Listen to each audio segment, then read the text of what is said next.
d'avoir si bien accueilli, enfin, voilà, d'avoir même réglé des problèmes techniques. Oui.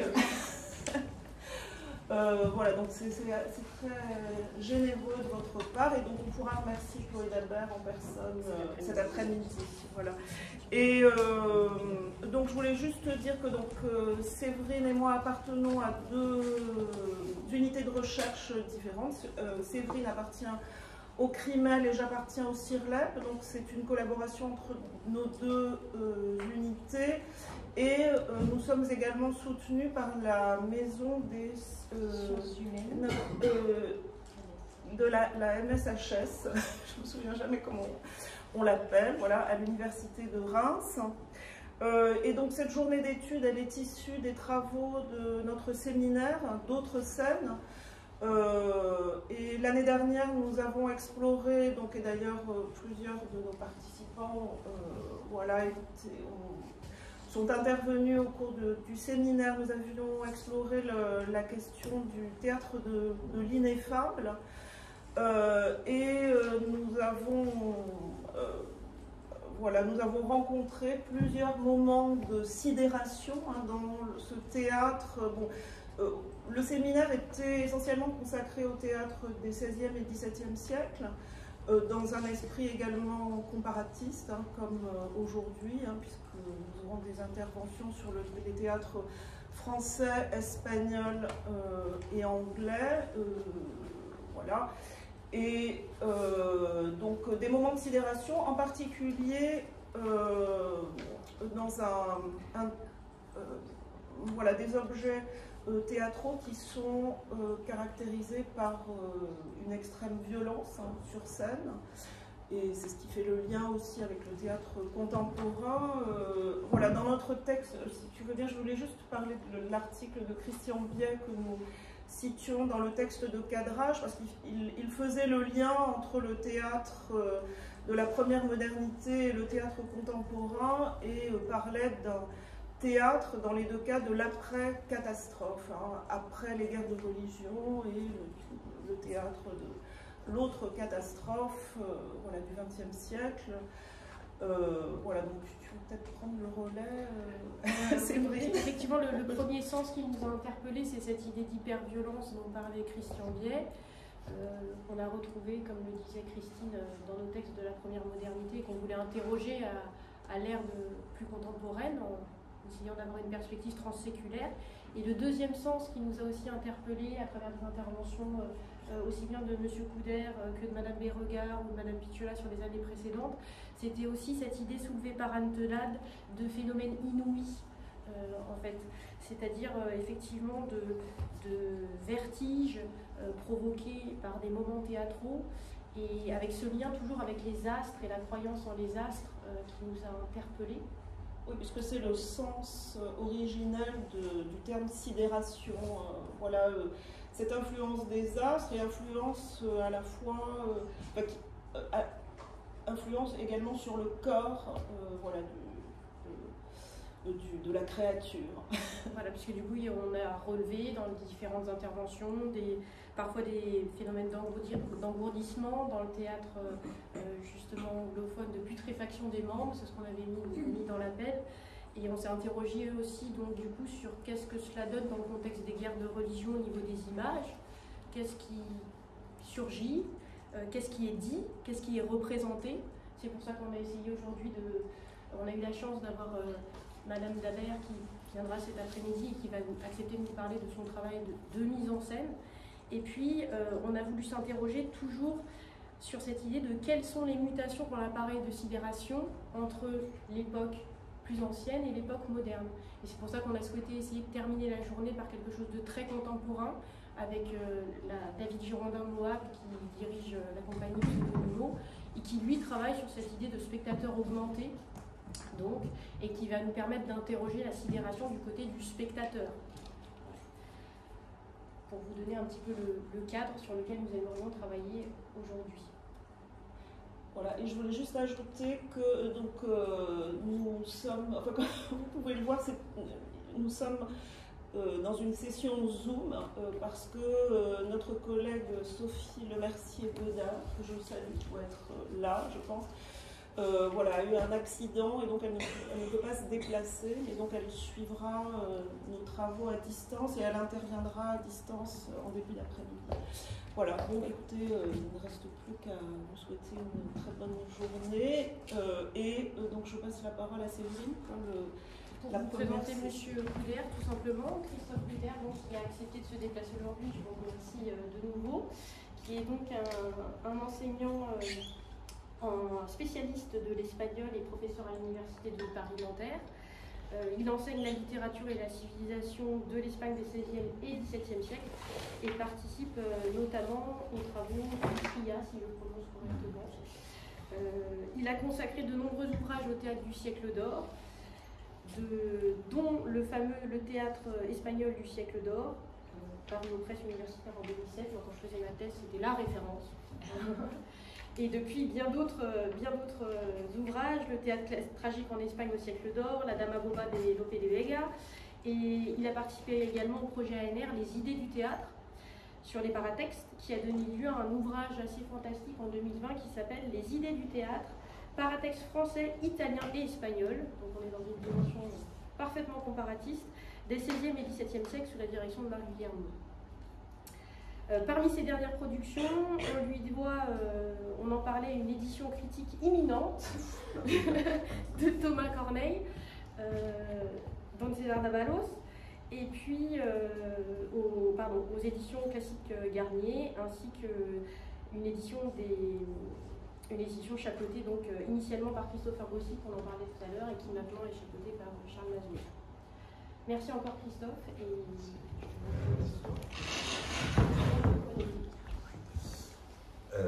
Merci l'organisatrice de m'avoir invité et de m'accueillir dans ce très bel endroit.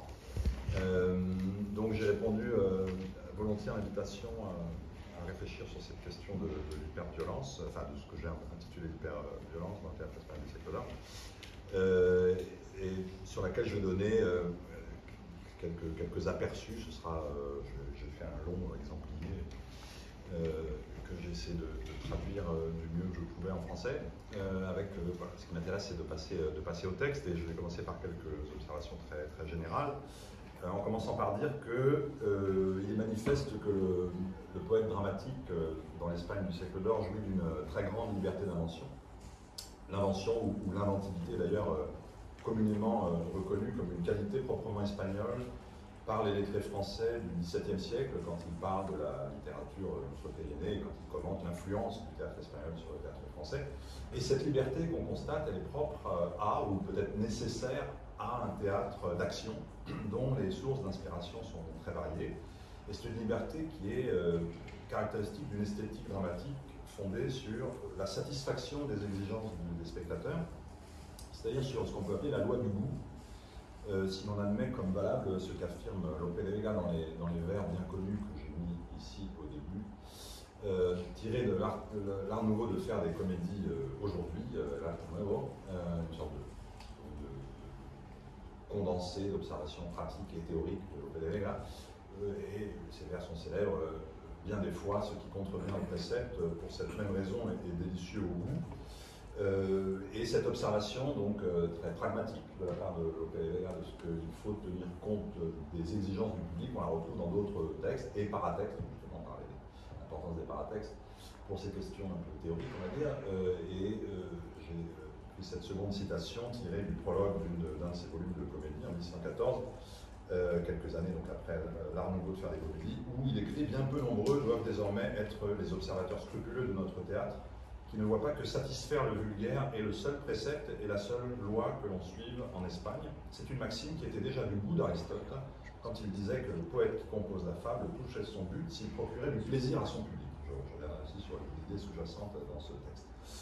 Donc l'affaire est entendue, les Espagnols ne se sentent pas contraints par des règles limitant le poète à leur d'écrire, et cependant, si les bienséances, parce que c'est de ça dont on parle en fait, bienséances qui sont permissives puisqu'il s'agirait de satisfaire les aspirations du public, si les bienséances donc sont permissives, et laisse libre le poète d'inventer comme bon lui semble, tout porte à croire que les exigences des spectateurs n'allaient pas toujours dans le sens du mauvais goût, c'est-à-dire n'exigeaient pas toujours ou si souvent que cela la représentation de scènes horrifiques.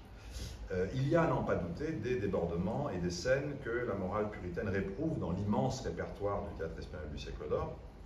On parle de plusieurs milliers de textes, des conduites licencieuses, des affrontements physiques, quelques cas d'inceste, de viol, des unions illégitimes avec enfants présents sur la scène parfois. Donc les bienséances sont permissives, les doctes français insisteront beaucoup en forçant le trait sur cette irrégularité du théâtre espagnol, et il y a également des mises en scène de torture, d'assassinat, c'est-à-dire le spectacle de la mort et son résultat, le cadavre. C'est ce à quoi je vais m'attacher, je vais montrer quelques exemples ensuite. Cela étant, l'hyperviolence, justement, me semble être relativement rare dans le théâtre du siècle d'or, et si les dramaturges n'ont théoriquement à contourner aucun interdit pour la représentation sur scène de la violence faite au corps, ils usent, semble-t-il, de cette liberté avec mesure. Alors, j'ai tenté de montrer ailleurs, à l'occasion d'un autre colloque, qu'au XVIIe, malgré l'absence d'un discours prescriptif à ce sujet, les dramaturges espagnols semblent respecter quelques codes, quelques règles qui encadrent la représentation de la violence, notamment la plus haute des violences, la mort. Le spectacle est codifié, relativement codifié, notamment grâce au recours à l'effet de découverte, la scène intérieure, qui est un élément du langage scénographique commun au théâtre européen de la fin du XVIe. Alors je ne vais pas m'y attarder, mais je le signale simplement parce que c'est important sur le plan de l'histoire de la mise en scène. Une thèse récente et brillante due à Héctor Ruiz est revenue sur l'usage de cette technique qu'on appelle en espagnol l'apariencia, l'apparence, qui permet la mise en scène de la mort moyennant la monstration solennelle du corps meurtri ou simplement du cadavre, pour ponctuer les éléments, les moments forts du dénouement de la tragédie, en particulier du dénouement. Et la technique suppose qu'on tire un rideau en fond de scène qui permet de dévoiler à ce moment-là, aux yeux du public, le spectacle du corps mort ou supplicié, tandis que souvent le personnage se charge d'expliciter, comme avec un sous-titre, l'interprétation qu'il faut donner à ce spectacle. Bien, et donc pour trouver de la violence outrancière, de la violence sidérante, peut-être, le mieux sera de se tourner vers deux périodes de l'histoire du théâtre espagnol. L'un de ces moments se situe dans les années 1630, quand l'étoile de Lope de Vega pâlit, Lope de Vega part en 1635, et quand il y a un renouveau, on constate un renouveau d'intérêt pour Sénèque en Espagne. Sénèque est tenu pour un poète espagnol, puisque né à Cordoue, bon, il y a un débat là-dessus, et les poètes de la génération de Calderón exploiteront alors des situations horrifiques, viols, parricides, etc., mettront en scène des personnages animés par la loi du talion, développeront des intrigues qui se terminent dans des bains de sang. Liliane Pinchala, je pense, va en parler, puisque ce sont des auteurs comme Guillén de Castro, Rojas Zorrilla, qui justement représentent le mieux ce courant, ou qu'on peut, je pense, qualifier de mode. L'autre moment est antérieur, et c'est celui auquel je propose de m'arrêter avec quelques échantillons. Il s'agit du moment de la fin du XVIe siècle, juste avant le début de la révolution Lope de Veguienne, qui va de pair avec la professionnalisation du théâtre, c'est-à-dire quand s'ouvrent ce qu'on appelle en espagnol des corrales de comedias, des cours aux comédies, des théâtres commerciaux, donc dans toutes les villes d'Espagne d'une certaine importance. C'est-à-dire dans les années 1570-1580. Le théâtre va ensuite évoluer très vite. Il y a beaucoup de zones d'ombre, on manque de documentation sur cette période pour le théâtre espagnol, mais on observe, semble-t-il, assez rapidement un assagissement et des processus, on pourrait dire, d'édulcoration de la violence qu'on voyait assez fréquemment présentes dans ces textes. Et des scènes présentes chez le jeune Lope de Vega n'auront plus le droit de citer quelques lustres plus tard, quand s'approchera la fin de sa longue carrière. La truculence initiale, les situations osées vont faire l'objet d'une atténuation, d'un encadrement, d'un processus de civilisation, on peut dire, de ce théâtre.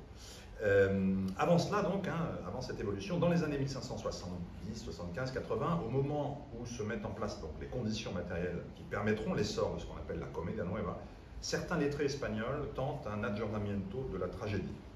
La production de ces admirateurs de Sénèque veut mettre en scène la violence, l'horreur, l'expression de la douleur, la déploration. On dispose d'une vingtaine de textes, c'est peu, mais ça constitue quand même une sorte de corpus. Sans doute de nombreux textes ont-ils disparu, et des textes donc qui forment un ensemble disparate. La critique les a appelés des tragédies philippines comme Philippe II, puisqu'elles correspondent au règne de Philippe II, pour essayer de trouver un critères objectifs du ressort de la datation de ces pièces. Donc je le disais, ce sont des pièces qui constituent un ensemble disparate dans lequel cependant on a pu essayer d'identifier des points communs, des traits saillants. Par exemple, la présence récurrente du roi tyrannique, le roi cruel, responsable de la ruine de la cité, qui termine son existence dans un déchaînement de violence. On voit aussi émerger dans ce théâtre, et c'est intéressant, l'histoire nationale.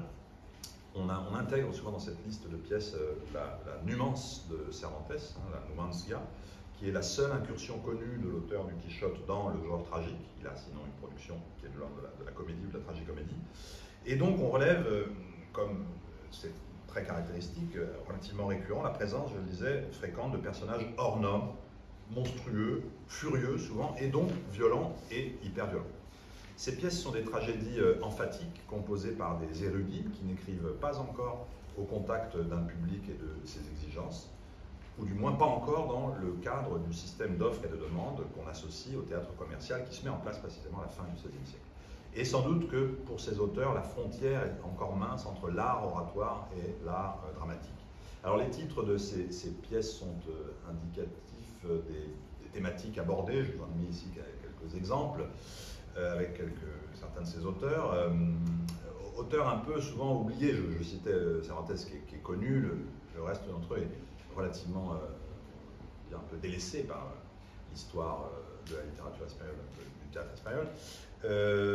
Voilà, je parlais de l'orientation dramatique avec la présence aussi d'héroïnes, comme pour le premier exemple, Nice Lastimosa, ou de héros justement furieux comme Attila, Attila Furioso, l'Attila furieux, chez Virués. Juan de la Cueva, je le disais, celui chez qui on voit émerger justement cette conscience d'une histoire nationale. Enfin, il y a à la fois des sujets tirés de l'histoire antique et d'autres de l'histoire espagnole. Et on en aurait quelques autres, on pourrait continuer la liste qui n'est pas si longue. Dans ces pièces, donc, l'horreur a toute sa place, et la critique a pu parler à un moment donné justement de tragédie de l'horreur les concernant, même si, je le disais, il serait sans doute abusif de toutes les réunir ou de forcer leur cohérence.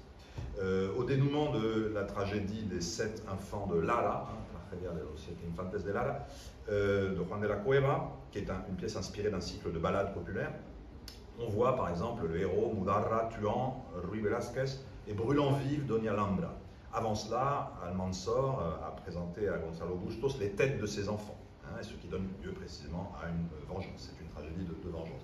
Dans l'Alejandra de Argensola, que j'ai mise aussi à la fin, le roi oblige l'héroïne à se suicider, lui laissant le choix entre la pendaison, le poignard ou le poison, et il assiste ensuite à son agonie qui s'achève lorsque la dame s'est coupé la langue et l'a crachée au pied du roi.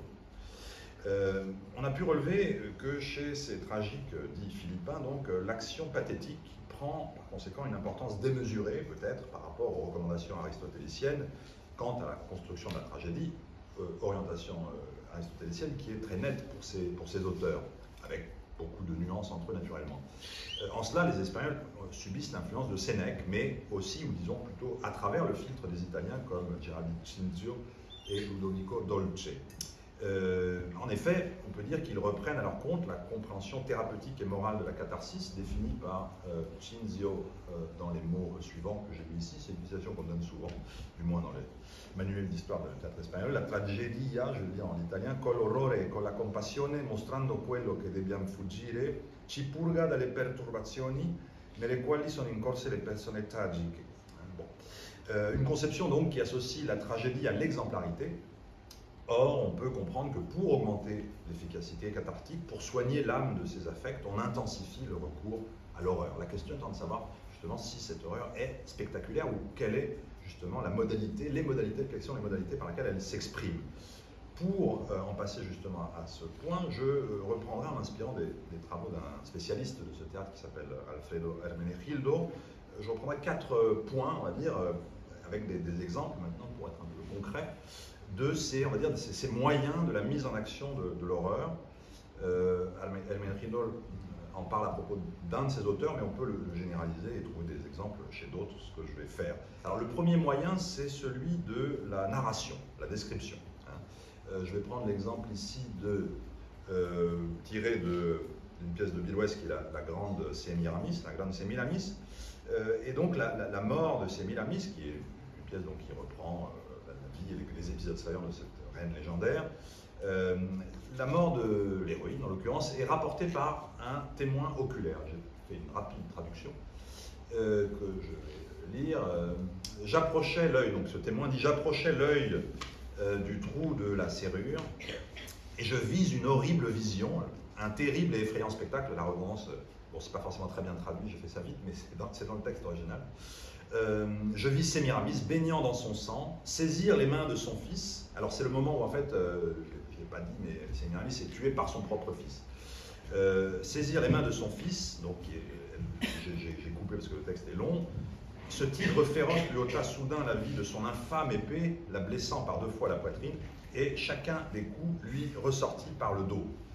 Ensuite, couchée sur le sol, agonisante, les yeux fixés au ciel, la voix rauque, brisée de 1000 sanglots, sans laisser d'appeler le nom de son fils, sa triste âme s'enfuit, laissant son corps noyé dans le sang s'échappant de ses veines. Dans une autre pièce de cet auteur, qui est la Cruelle Cassandra, Cassandre la cruelle, la même technique est présente et on a un narrateur aussi témoin qui se qualifie lui-même de malheureux nonce, un desdichado nuncio. Donc c'est un témoin qui garantit la véracité des faits relatés et qui émaille son récit aussi d'observations sur les émotions que lui-même a ressenties à ce spectacle et qu'il transmet par la parole. Un autre exemple tiré d'une autre pièce du même Bill West qui est donc Attila Furieux, ou Attila le Furieux. On a, alors ça se passe, là encore c'est un messager, un narrateur qui témoin lui aussi, qui rapporte la mort de Célia, tuée par Attila son époux, au milieu du banquet nuptial, hein, le jour de leurs noces. Et donc il est pris de furie, donc le roi prit un couteau sur la table et comme je le dis, se précipitant sur la malheureuse Célia, le féroce transperça la douce poitrine de son dur acier. La malheureuse Célia, fauchée dans sa jeunesse, tomba, faisant de son sang un long fleuve.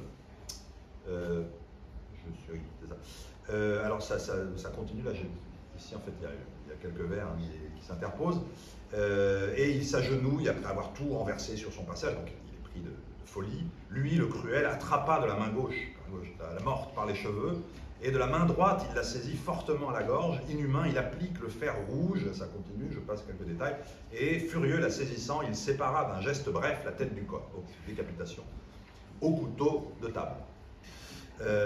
Et on aurait d'autres exemples chez des contemporains de Bill West et chez Bill West lui-même. Alors, la seconde technique, c'est ce que Helmut Rildo appelle l'icône visuelle. Alors, l'icône visuelle, selon lui, c'est, bon, terminologie un peu, c'est des travaux qui remontent aux années 70, 80, mais toujours intéressant. Donc, c'est ce qu'il appelle une icône visuelle, c'est un objet scénique qui est un signe construit, hein, une sorte de chargé d'une signification, en l'occurrence tragique et horrible. Donc l'icône visuelle, c'est l'actualisation du signe verbal. Et la question étant de savoir justement si pour les auteurs comme Bill West, le visuel leste de davantage d'efficacité le message, ou si en pur aristotélicien, il considère que la parole suffit à générer la catharsis. C'est tout le débat. Alors un exemple, c'est celui de la corde, toujours dans la Grande Semiramis, au premier acte. L'objet corde sert à des fins exemplaires.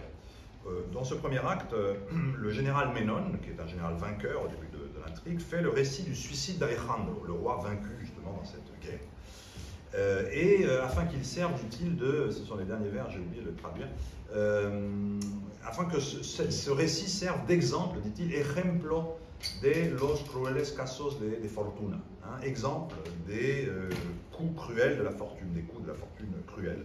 Celle-ci, la fortune, est changeante, comme on sait, comme la roue, elle tourne. Elle est un thème privilégié de la conception médiévale et renaissante des cas tragiques, et elle est associée, comme dans l'histoire de Sémiramis d'ailleurs, aux passions que sont l'ambition politique et le désir sexuel. Dans ce récit, donc, Ménon insiste sur l'importance de la corde, avec laquelle le vaincu s'est pendu. Il l'a découvert pendu, hein, et c'est donc ce qu'il décrit. Et on retrouve les mêmes formules que dans l'exemple précédent. Le témoin a vu, avec la redondance, la visión horrenda y brava. Il a vu une vision horrible, sauvage et macabre, un spectacle horrible et effrayant. Et une fois qu'il a coupé la corde, hein, qu'il a fait tomber le cadavre, une fois le corps au sol, hein, il continue de bouger, hein, puisqu'il a vu las piernas y los brazos, il a vu les jambes et les bras s'agiter encore sur le sol. Il a même entendu un cri rauque. On en dit, comme dans l'exemple précédent, le surtémoignage, on appelle à plusieurs sens. Puis il se charge de nommer les émotions. Hein, horror, lastima, espanto, des termes très aristotéliciens.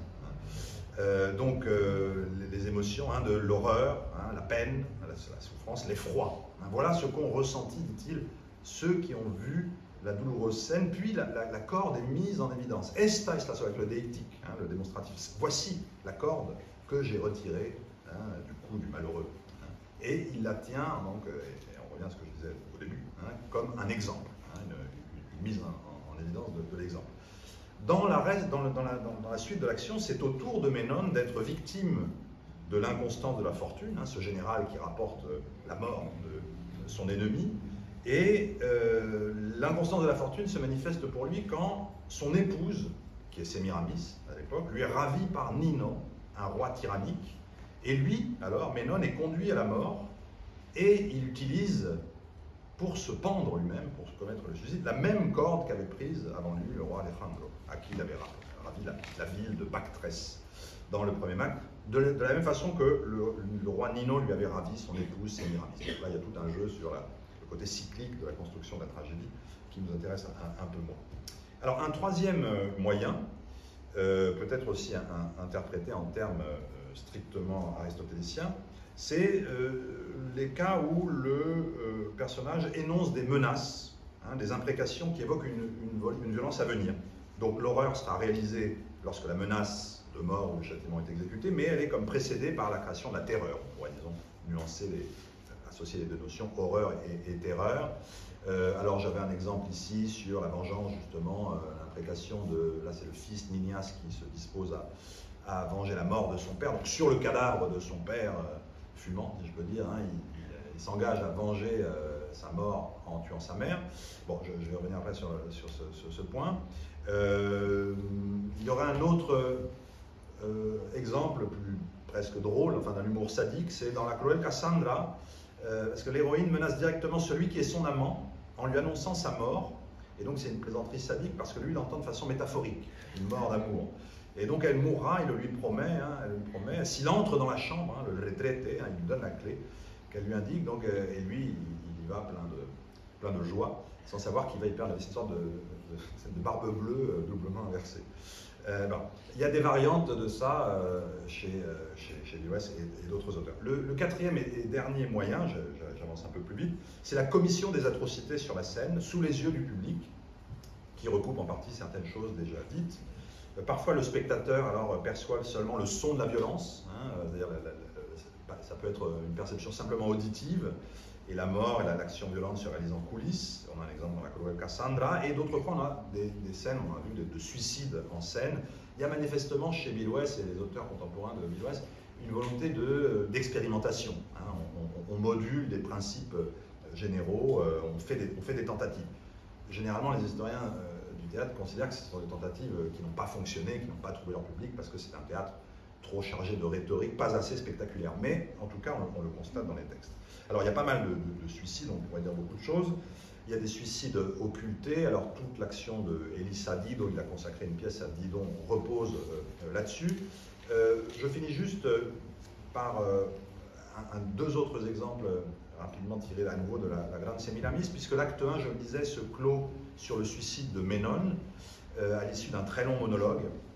Après plus de 130 vers de plaintes et d'adieux divers, le général s'adresse à la corde, hein, qu'il a opportunément gardée, on en parlait tout à l'heure, et il se pend. Et il se pend en parlant, bien sûr, hein, puisque nous sommes au théâtre. Alors il n'y a pas d'indication scénique dans ce théâtre, mais juste après, son cadavre est découvert par deux personnages secondaires qui entrent en scène, et ce sont les derniers vers de l'acte. Hein, Célabo et Sopilo disent, voilà, ôtons l'Odyssée, donc ils découvrent le cadavre, hein, ils commentent, ils s'exclament, ils disent leur tristesse. Ôtons-le d'ici, hein, détache-le, hein, tiens-le, attrape-le par les pieds, je l'ai, hein, allons-y.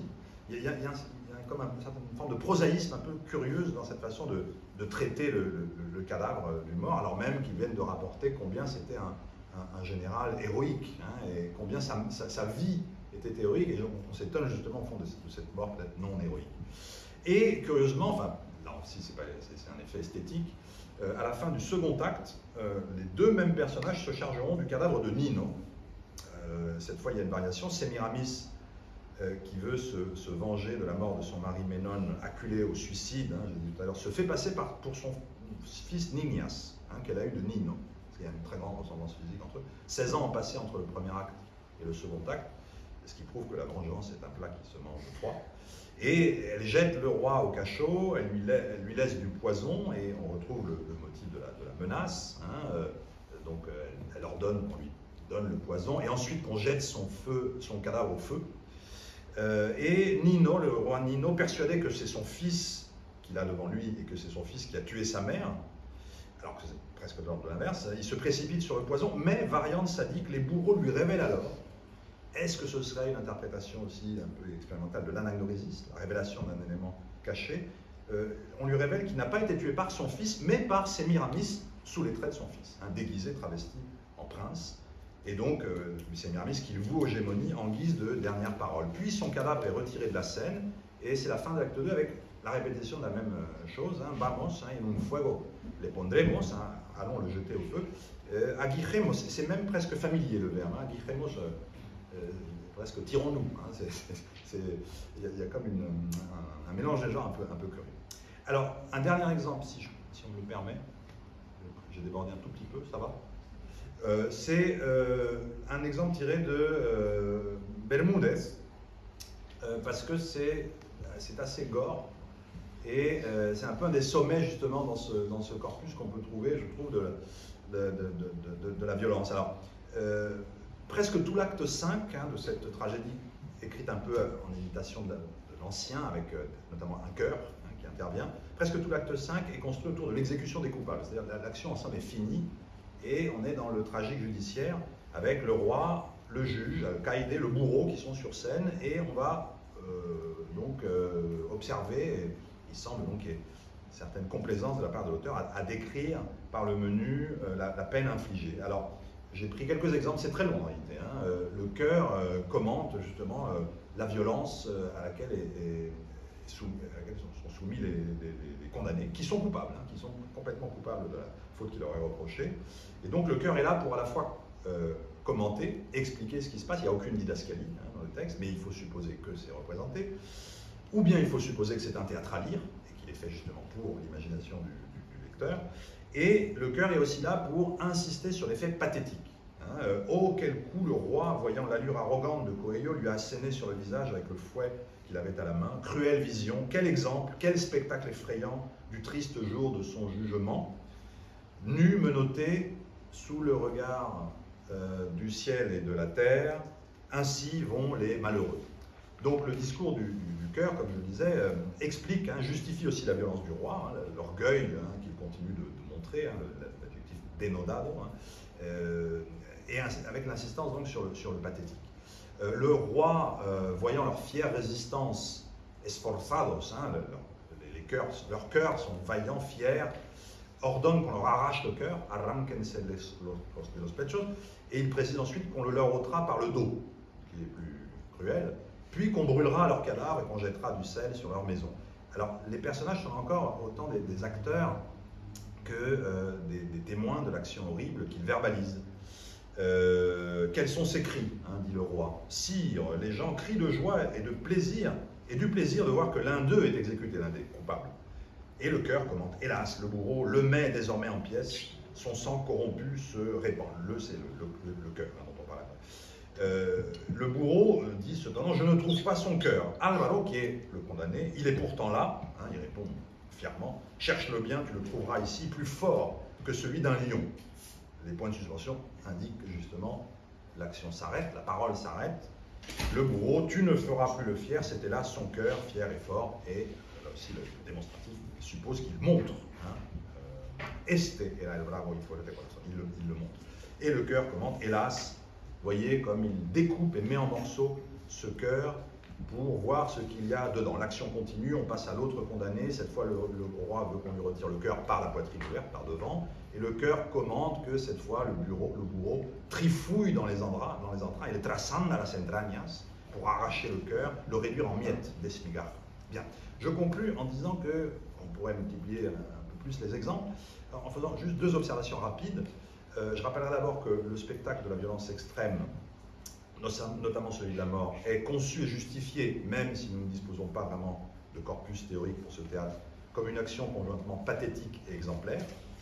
Et donc c'est pourquoi il faut rapprocher le spectacle de ce héros anormal, monstrueux, avec cette préoccupation didactique constante.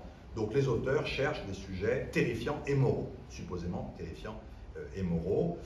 La mort et donc l'éventuel spectacle de la violence sont justifiés axiologiquement, comme donc si on voulait que le spectateur garde à l'esprit qu'il y a une leçon morale qui toujours accompagne et justifie la représentation de la violence. Alors, on se heurte ici à un problème de taille, je l'ai évoqué en passant, c'est la réalité de la représentation qui a pu être celle de ces pièces.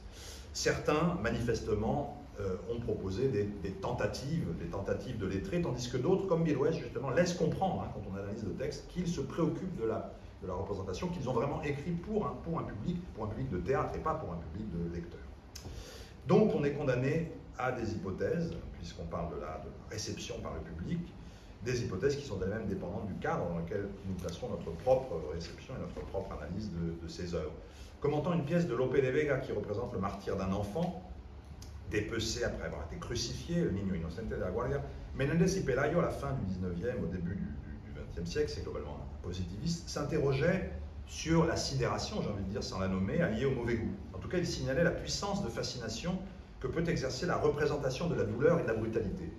Concernant certaines de ces scènes, qu'il trouve choquantes en fait, il dit « L'impression ressentie, je traduis la citation, n'est pas la pure émotion esthétique, mais une autre émotion faite d'inquiétude et d'angoisse, qui n'affecte que les nerfs et ne parvient pas à l'esprit, c'est une terminologie de l'époque, ou qui ne réussit à le toucher que par le spectacle sauvage et brutal de la douleur physique. » Le doute, donc, le malaise qui envahissait le polygraphe espagnol, je disais, ne sont pas sans rappeler la sidération précisément. Le doute demeure toujours sur l'efficacité du spectacle du déchaînement de la violence et du bain de sang.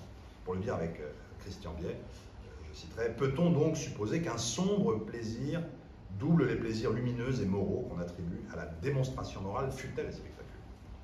La deuxième observation, et je finis, c'est ce qu'on appelle la tragédie de l'horreur pour le théâtre espagnol, nous l'avons vu dans les exemples précédents, est une tragédie dans laquelle l'horreur est plutôt communiquée par le verbe que par l'image. Les images sont placées devant les yeux du spectateur, mais par le biais des mots et la représentation physique de la violence, il fait donc jeu égal avec son évocation seulement verbale.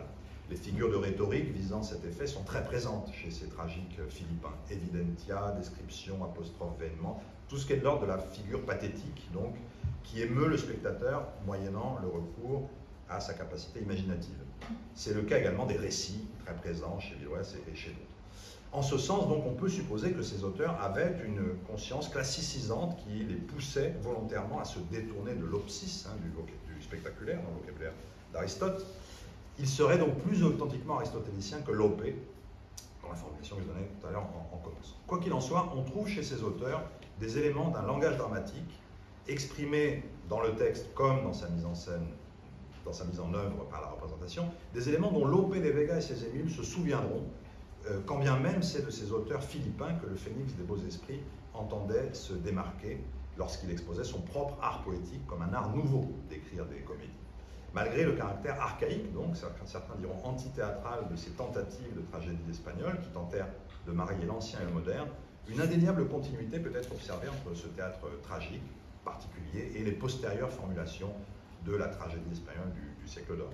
Lope de Vega, ses mules, pour Lope de Vega, si la mise en scène du corps souffrant, mourant n'est pas un tabou, comme je l'ai dit tout à l'heure, la mort a souvent lieu hors scène. Et le récit, là encore, continue d'être le vecteur privilégié de l'évocation de la violence. Pensons par exemple à la fin du Chevalier d'Olmedo, le Caballero de Olmedo, où on a un messager qui vient rapporter la fin triste de son maître. En dépit de ces différences avec ce théâtre mort-né, la Commedia Nueva triomphante demeurera un théâtre de texte. De l'œil ou de l'oreille, les poètes du siècle d'or privilégieront longtemps le second terme. On peut y voir un héritage de ces expérimentations qui, à la fin du XVIe siècle, faisaient la part belle à la représentation de la violence outrancière. Merci.